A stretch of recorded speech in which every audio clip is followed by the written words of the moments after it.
rétrospectivement, le mois d'août venait succéder au mois de juillet, un été sans vacances, où la suite de ma première mission laissait de la place à un nouveau projet. Quelques mois plus tôt, je m'étais inscrite à un concours d'illustration et d'architecture.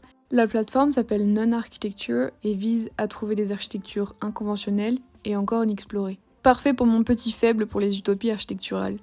Le thème de la compétition à laquelle je me suis inscrite, c'est Metacity. Même si le thème métavers, ou métaverse en anglais, a été utilisé pour la première fois en 1992 dans un livre de science-fiction, c'est aujourd'hui, et plus précisément depuis que Facebook est devenu Meta, qu'on en parle beaucoup. Il s'agissait d'imaginer un bloc urbain au sein du métavers, comment la totale liberté de ce monde en réalité augmentée, les avatars, la 3D, s'organiserait entre les mains d'architectes en ligne.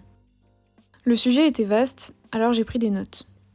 J'ai regardé le travail des membres du jury qui avaient un lien avec ce milieu mystérieux. J'ai noté les contraintes de représentation.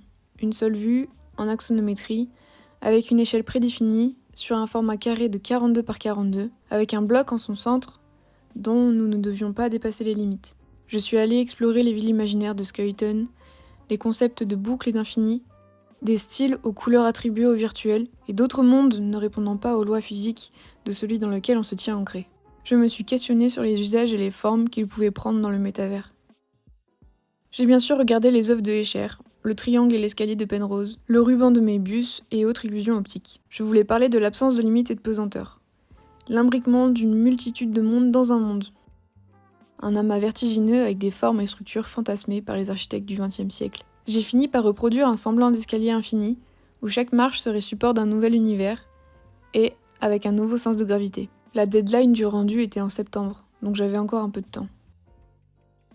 Parallèlement à ce monde virtuel et à mon job à temps partiel, j'achetais le nom de domaine iutop.com et commençais à organiser le site internet. Je voulais que ma vitrine soit prête pour commencer à démarcher en septembre. En attendant, mon mois d'août s'achevait sur de belles discussions, de belles balades et de petits croquis.